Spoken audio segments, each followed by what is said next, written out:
A crack of lightning tears across the Anatolian sky, revealing a desolate hillside where wind howls through ancient stones. The year is 10,000 BCE. The Ice Age is ending, and humankind is supposed to be wandering, hunting, gathering, surviving. Yet here, on this lonely rise we now call Göbekli Tepe, something impossible is happening. Men and women who should have been chasing gazelles are carving pillars from bedrock. Each stands tall and proud, shaped like a giant T, the first letters in a forgotten language of stone. They drag them uphill with nothing but ropes, grit, and belief. No beasts of burden, no metal tools, just raw will and a vision no archaeologist can fully decode. When the storms roll over the hills, the pillars gleam pale under the lightning, silent sentinels surrounding a circular temple floor. On their faces, animals leap and slither, foxes, lions, vultures, scorpions, snakes, not random decorations, but symbols alive with meaning, their eyes watching still. Every surface seems to whisper that these stones were not built for shelter, but for something deeper, something sacred. It is a mystery that mocks the timeline of human progress. This temple rises 6,000 years before Stonehenge, 7 before the pyramids. Pottery, writing, even the wheel, all are still dreams unborn. According to our textbooks, monuments like this should be impossible. Civilization, we were told, began only after we learned to farm, after we built cities and stored grain. Yet Göbekli Tepe stands in defiance of that neat order. It is as if belief came first, and civilization followed. What drove these people to gather here? Why carve such monuments only to bury them beneath the earth centuries later, as if sealing a pact with time? Some imagine feasts and ceremonies where torches flickered against the carvings, where shamans danced between the pillars invoking forces that would bind the wild world into order. Others see it as a gateway, a bridge between life and death, earth and sky. When archaeologists brushed the dust from its stones, they realized they weren't just uncovering a temple. They were unearthing a revolution of the human spirit. The discovery shattered the idea that progress is linear, that our ancestors stumbled blindly into civilization. Göbekli Tepe whispers another story, that faith, art, and imagination built the first walls of humanity's house, and only later did we learn to live inside it. In the silence of those carved sentinels, the question still echoes.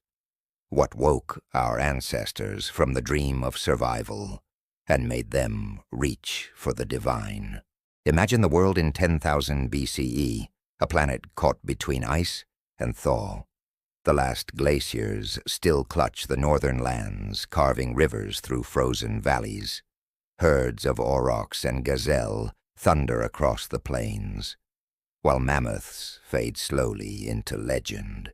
Humanity, scattered in small nomadic tribes, lives by the rhythm of migration, by hunger, and by chance. Fire, stone, and memory are our only tools. For over a century, scholars believed they understood this chapter of our story. Civilization, they said, was born from the plow. First came agriculture, fields of grain, domesticated animals, storage, surplus, and only then came temples, writing, and the complexity of organized life. But on a sun-baked hill in southeastern Turkey, that neat equation lies in ruins. Göbekli Tepe is an affront to everything we thought we knew. Its temple circles, massive and deliberate, were not built by farmers. They were built by hunters. People with no permanent homes, no pottery, no domesticated crops.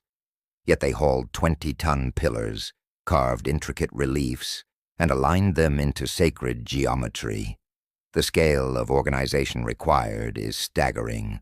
Planning, engineering, leadership, belief. Someone had to command, others had to obey. Someone had to dream, others had to build.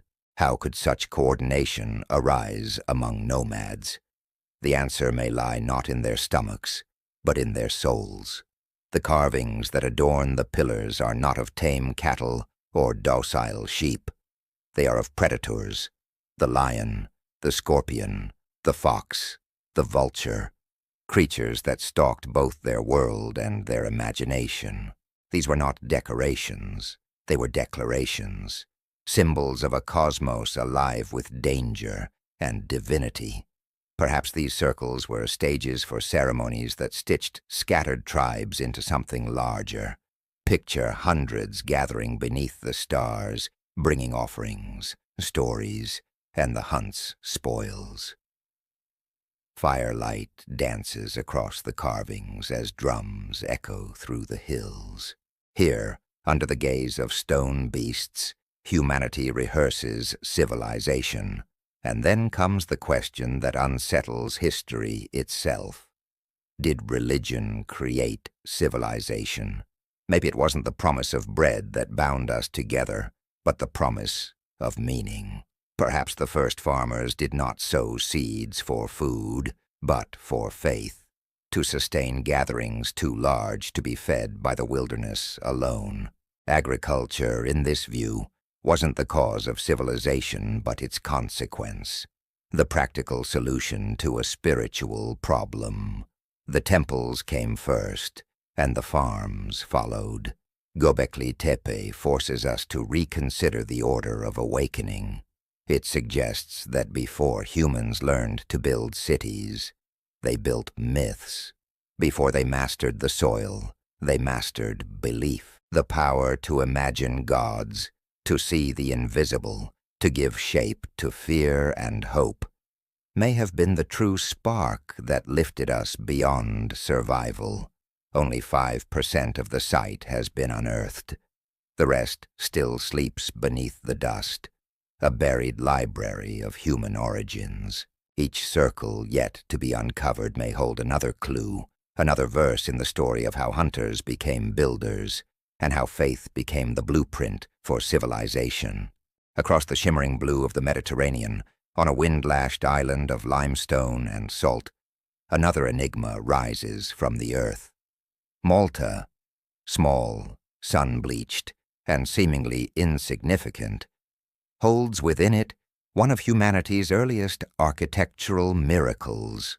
The locals call them Gantija, the place of the giants, because how else could mere mortals have lifted stones that weigh more than a car, shaped them, and stacked them into temples that defy their age? Built around 3600 BCE, these megaliths stand older than both Stonehenge and the pyramids of Egypt. Their rough curves and deliberate symmetry echo an intelligence far ahead of its time. Walk through their ancient passageways, and you feel the pulse of design. The way light enters at dawn, how each doorway and window perfectly aligns with the solstice sun. Whoever built them understood the heavens. They didn't just live under the stars. They measured their rhythm, built for their return. Inside, spirals coil endlessly across the stone, a symbol without end, perhaps of birth, time, or eternity itself. The builders carved animals into the walls and fashioned statues of enormous women, the so-called fat ladies of Malta. Wide hips, rounded bellies, soft faces. They seem maternal, cosmic, grounding. Were they goddesses of fertility, or something even older, a representation of the earth itself, alive and abundant? Yet for all its life, Malta's temple culture met a death shrouded in silence. Around 2500 BCE, the builders vanished. No war, no invasion, no disease leaves its mark. The people simply disappeared, leaving behind empty sanctuaries where wind and sunlight became the only worshippers. Archaeologists find no clues, just the ghost of devotion lingering in the air. Civilization does not crumble here, it evaporates, and Malta is not alone. Across the eastern Mediterranean, deep in the limestone hills of the Levant, lie caves where humanity's earliest spiritual stirrings flickered. Subterranean sanctuaries, 15,000 years old or more, bear carved faces on the walls, their features catching the glow of torchlight like memories of gods long forgotten. These dark hollows remind us that before temples rose toward the heavens, they first burrowed into the earth. Then, as if guided by some mysterious cycle, the people of Göbekli Tepe did something almost unthinkable. Around 8000 BCE, they buried their temple. Layer by layer, they covered the stone circles they had once worshipped within, sealing them beneath tons of earth. It was not destruction, but preservation, a deliberate act, as if they were tucking their creation into the ground for safekeeping. Who buries a temple? Perhaps those who believed they had fulfilled their purpose, or perhaps those who feared what they had built. When we unearth these sacred places thousands of years later, we are not just digging through soil. We are uncovering the buried memory of humanity itself, a chain of mysteries stretching from Anatolia to Malta, from the depths of time to the threshold of understanding. Stand before one of Göbekli Tepe's pillars, a towering T-shaped monolith carved from limestone, and try to imagine the hands that raised it. 20 tons of stone, taller than a man, perfectly balanced, its surface smoothed with tools no more advanced than flint blades and obsidian chips. There are no wheels, no metal chisels, no oxen or horses to drag the load. Only wood, rope, and the strength of human will. The logistics defy belief. Each pillar had to be quarried from bedrock, carved with animal figures, and then hauled uphill to its resting place. The site sits on a ridge, meaning every transport was a climb, stone against gravity, pulled inch by inch. Modern computer modeling estimates that moving a single pillar would demand at least 500 people, organized into teams, pulling in rhythm with ropes braided from wild grasses. Wooden rollers cut with stone axes creak beneath the weight, while ramps of packed earth must be built and destroyed for each move. Every step requires coordination, planning, leadership. But these were supposed to be hunter-gatherers, small mobile bands without surplus or hierarchy. The pillars say otherwise. They speak of laborers and planners, of rituals of movement and strength, of a society capable of organizing hundreds toward the common goal. Someone commanded, someone envisioned, someone believed it was worth the impossible. Even after the stones were dragged to the hilltop, the greater challenge remained, raising them upright. Without cranes, pulleys, or iron, how did they lift a 20-ton monolith and set it perfectly vertical? Archaeologists imagine ramps, levers, counterweights, but each experiment exposes the sheer audacity of the task. To stand within Göbekli Tepe's stone circles is to feel the weight not only of stone, but of genius, and the mystery is not confined to Turkey. Across the sea, on England's Salisbury Plain, another riddle of stone rises, Stonehenge. Its smaller blue stones were quarried from the Prehistoric hills of Wales, nearly 150 miles away. Over land and river they traveled, somehow to a plain already sacred. The builders ignored nearby stone, choosing instead to drag these foreign boulders across impossible distances. Why? Perhaps the Welsh stones carried power, the way relics once traveled across medieval Europe, objects not just of stone, but of spirit. When the sun rises on the summer solstice, its first light passes through Stonehenge's heelstone and lands precisely at the heart of the circle.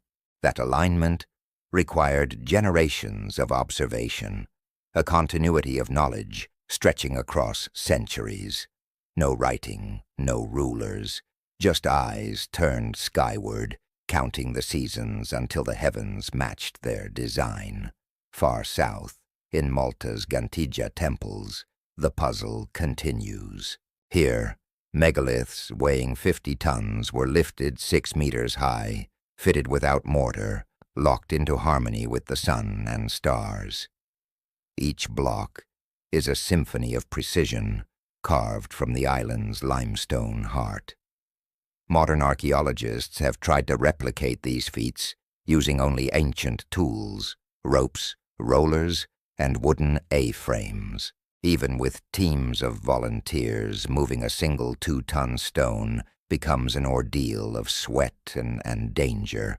Every reconstructed experiment ends the same way, with awe. These monuments remind us that ancient people were not primitive. They were profound. They looked at stone and saw eternity. They looked at the stars and built to meet them. Who were the people who built these monuments? The hands behind the miracles of stone. For centuries, we imagined them as slaves, toiling under the lash of a priestly elite. But the bones tell another story. At Göbekli Tepe, the skeletons unearthed from the surrounding plains whisper of diversity. DNA evidence reveals a mix of ancestries, people drawn from far-flung regions. They came not as laborers of conquest, but as pilgrims, volunteers bound by faith, not force. This hilltop temple was no fortress. It was a gathering place, a destination where scattered tribes converged to take part in something larger than themselves. And their bodies bear the proof. Bone analysis shows signs of good nutrition, of lives lived without the crippling stress markers common in oppressed populations. These were not slaves breaking under burden. They were believers offering their strength to the divine. They came because the temple mattered, because carving stone for the gods was a calling worth the sacrifice of time, hunger, and perhaps even blood. The ground around Göbekli Tepe tells its own story of devotion. Archaeologists have uncovered the remains of massive feasts, tens of thousands of animal bones, mostly gazelles and wild cattle, butchered and burned.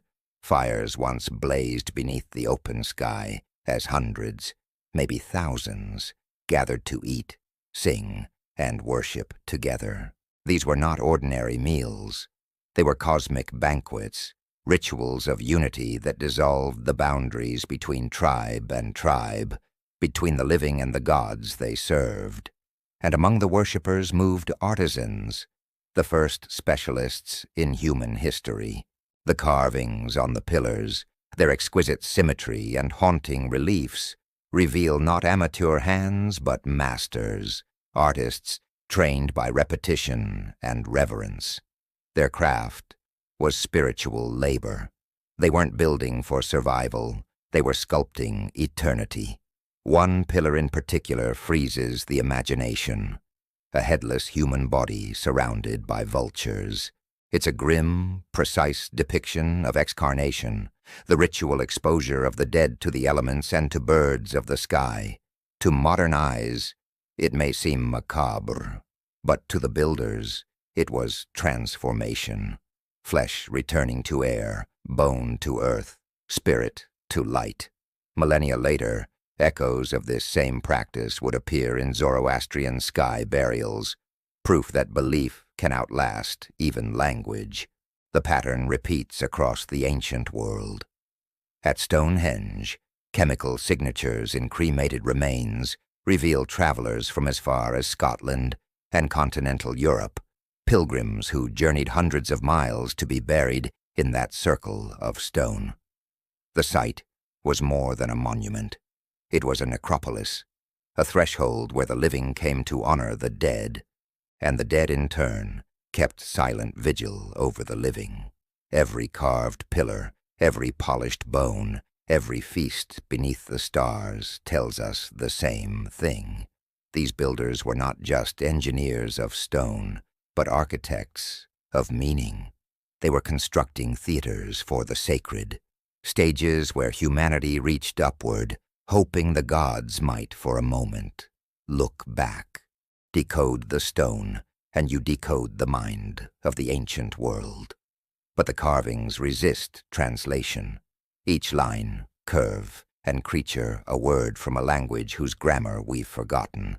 What remains are echoes, symbols preserved in silence, their meanings warped by the erosion of time. At Göbekli Tepe, the pillars rise like giants holding up the sky. Look closer, and their shapes begin to speak.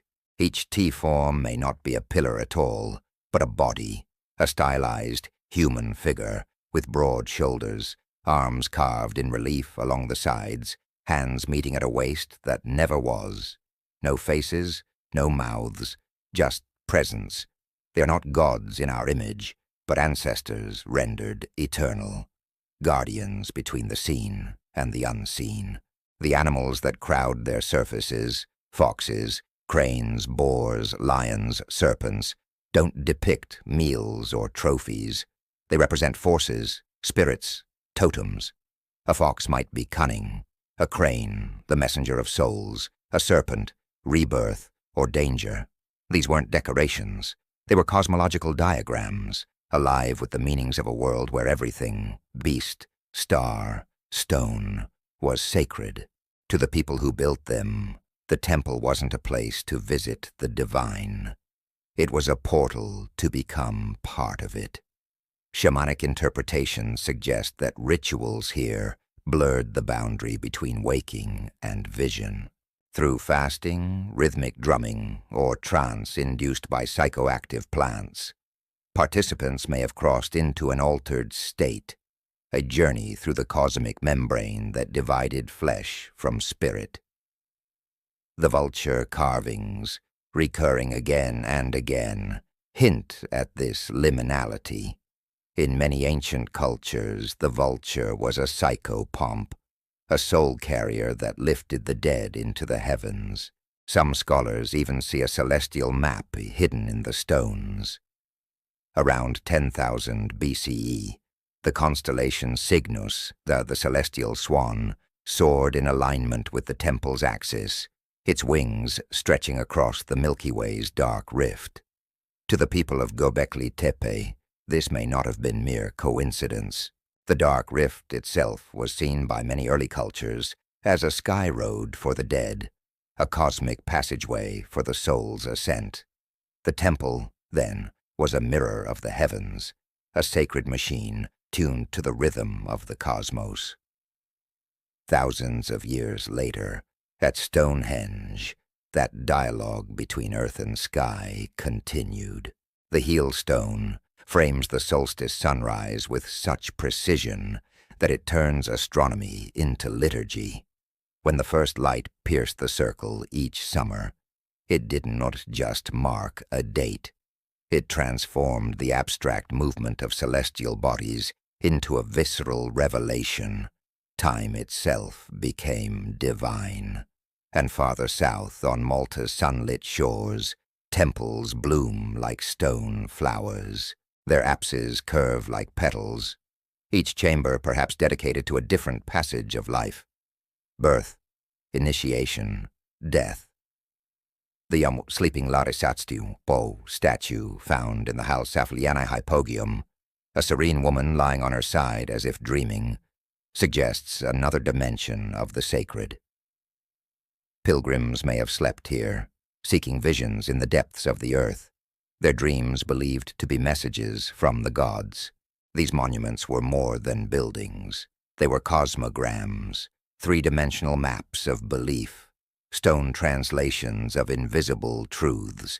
To walk among them is to step into a universe where myth and matter are one, and where humanity's first question, what lies beyond, was answered not in words, but in stone. It began, as so many revolutions do, with a simple act of curiosity. In the early 1990s, a German archaeologist named Klaus Schmidt stood on a dusty hill in southeastern Turkey. The place was called Göbekli Tepe, Potbelly Hill, and it had long been written off by earlier surveys as nothing more than a medieval cemetery. Scattered stones, buried pillars, fragments of mystery, nothing to suggest it would rewrite human history. But Schmidt had a feeling, and when his shovel touched stone, the world changed. Layer by layer, the earth gave up its secret. First one pillar, then a circle, then another.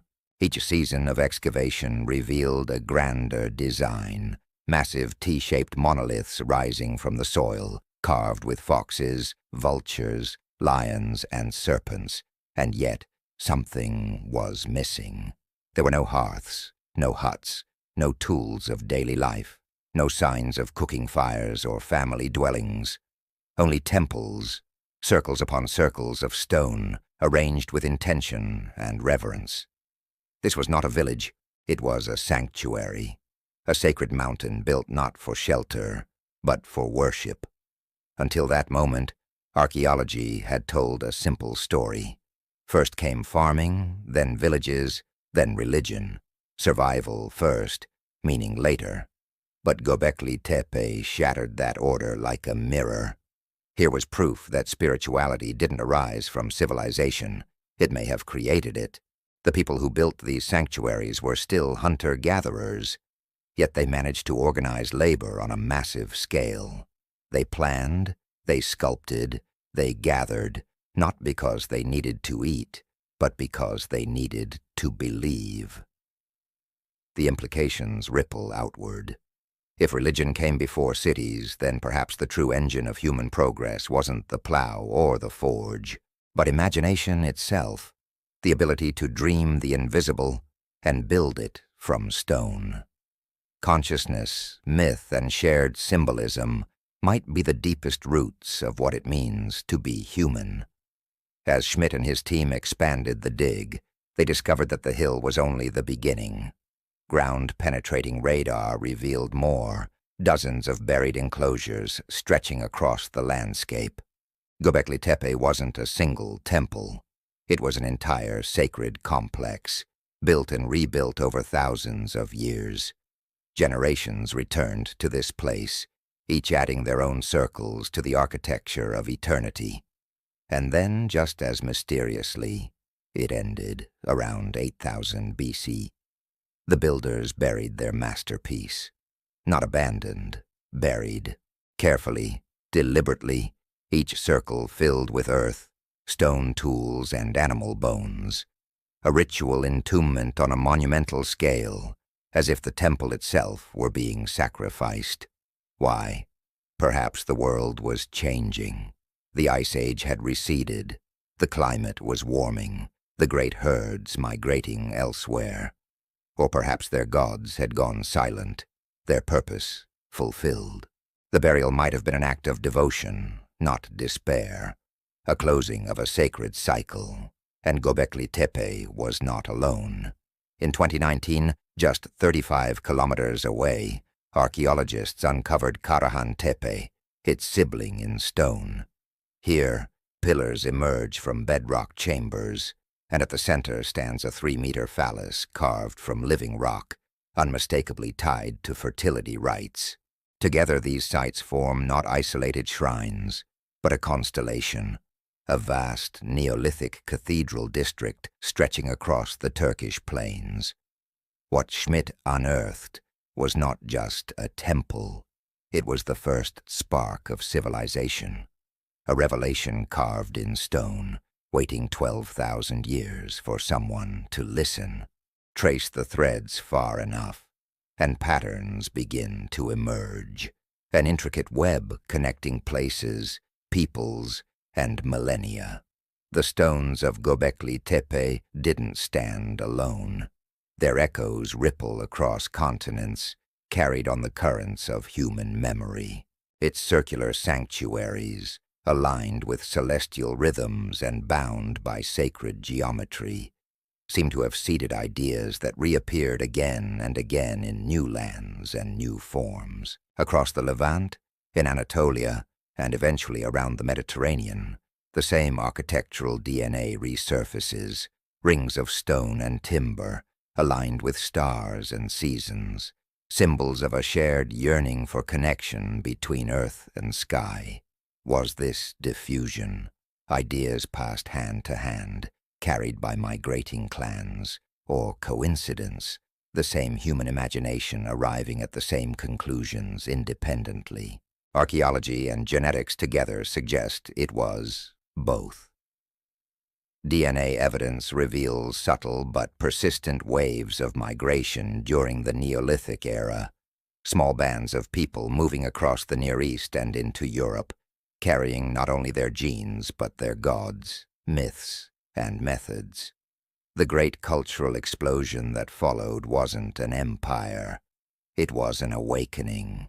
By the time Stonehenge rose from the misty plains of Britain, the idea of the sacred circle had already traveled thousands of miles and thousands of years. Stonehenge's origins lie in earlier wooden henges, temporary sanctuaries that gradually became permanent, as wood gave way to stone and ritual became architecture.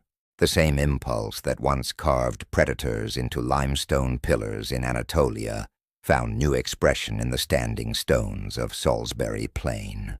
The world's first engineers were also its first priests. Across the Mediterranean, the pattern continued. On Malta, a temple-building culture flourished between 3600 and 2500 BCE, producing megalithic sanctuaries whose curving, womb-like interiors seemed to echo the circular chambers of Göbekli Tepe. Later, as Egypt rose along the Nile, those same Mediterranean islands show traces of Egyptian artistic and religious influence, proof that ideas traveled with obsidian, copper, and amber, exchanged as eagerly as any material good. But influence flowed in more than one direction. The great temples of Mesopotamia, the ziggurats of Sumer and Akkad, may have drawn on principles first explored at Göbekli Tepe, elevated sacred platforms, celestial alignments, and the merging of art, ritual, and labor into a single act of devotion. The communal cooperation required to raise a temple might have been the blueprint for organizing entire cities. Even agriculture itself may owe its birth to the temple. As ritual gatherings grew larger, communities needed to feed pilgrims, priests, and laborers. The push to cultivate reliable food sources could have been less about survival and more about worship, a logistical necessity born of spiritual commitment. Humanity's first farms may have sprouted not in the shadow of houses, but in the shadow of shrines. Civilization, then, was not a straight climb from primitive to advanced. It was a wheel we set spinning long ago, each turn transforming how we live, build, and believe. And at the center of that wheel, from Göbekli Tepe to Stonehenge to Sumer, stood the temple, the silent heart of humanity's endless conversation with the divine. Stand in the silence of these ancient places, and the questions press against your mind like wind through a canyon. What songs echoed across the hills as they dragged stones into place?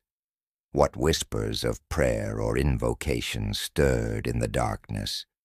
Words now lost to time. What hopes and fears filled their hearts as they etched predators and spirits into stone, desperate to leave a mark that would outlast flesh, memory, and the fleeting lives of their tribes. Archaeology can tell us dates, map tool marks, reconstruct diets and diseases, even chart population movements.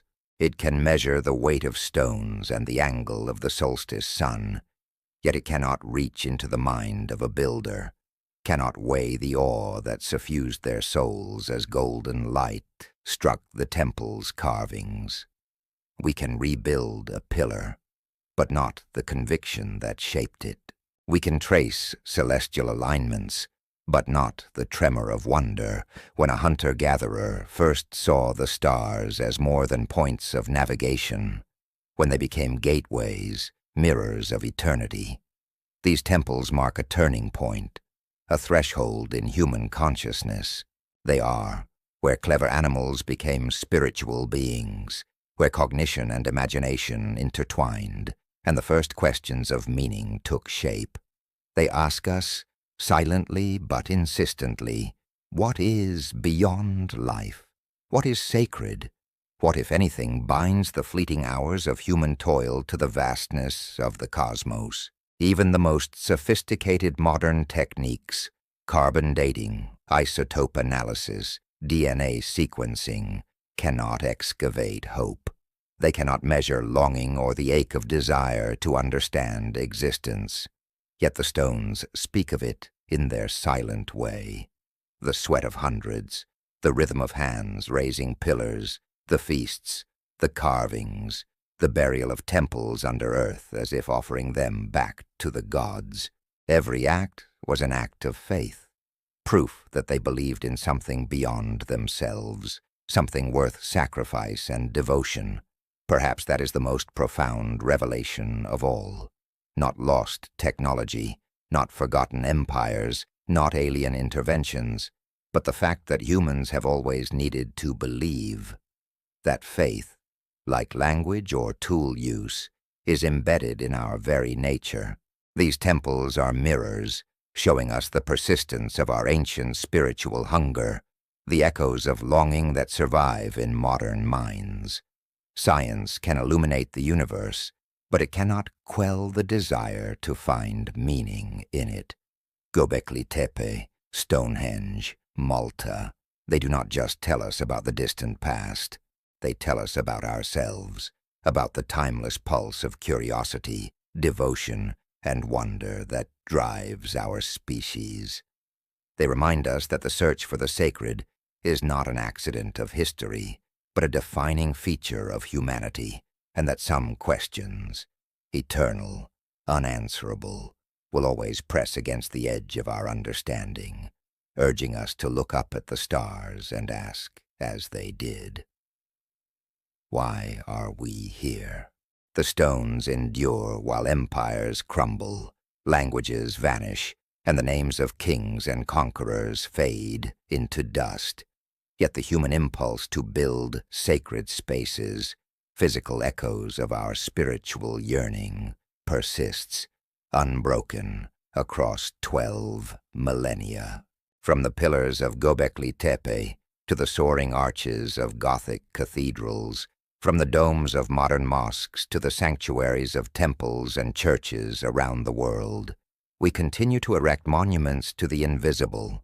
We align our architecture with the heavens, orient our ritual spaces toward cosmic rhythms, and gather beneath roofs that shelter not just bodies, but belief. The oldest temples reveal no treasure maps, no alien secrets. They hold a mirror. In its reflection we see ourselves, seekers, builders, dreamers, forever reaching towards something beyond our mortal grasp. The carvings, circles, and chambers whisper across ages, their questions still ours. Why are we here? What binds the human to the divine? What meaning can we leave behind? These sacred stones speak across 12,000 years with remarkable clarity. Their message is simple, yet profound. We were here. We believed. We built something that would endure, and in doing so, we became human. There is no greater legacy than this, the continuity of consciousness, the proof that the spark of imagination, devotion, and wonder has always illuminated our species, uniting us across time and place. The temples need not hide anything more. Their significance lies in what they reveal about us. Fragile, mortal beings compelled to reach for the eternal, to carve meaning into stone, because life itself is fleeting. In every ritual, every alignment with the sun or stars, every labor poured into a pillar. There is a lesson in perseverance, in devotion, and in the universality of human aspiration. If this journey through humanity's earliest monuments has stirred you, if you've felt the weight of those ancient stones pressing against modern consciousness, subscribe to continue exploring the mysteries that define what it means to be human. Next time, we will descend into the underground cities of Cappadocia, where entire civilizations carved their lives into living rock. And in the quiet moments between now and then, ask yourself, what would you build that might endure 12,000 years? What message would you encode in stone for descendants you will never meet? The answers may tell you more about your own place in the long, unbroken chain of human belief than any textbook ever could. Share your thoughts in the comments. I read every single one.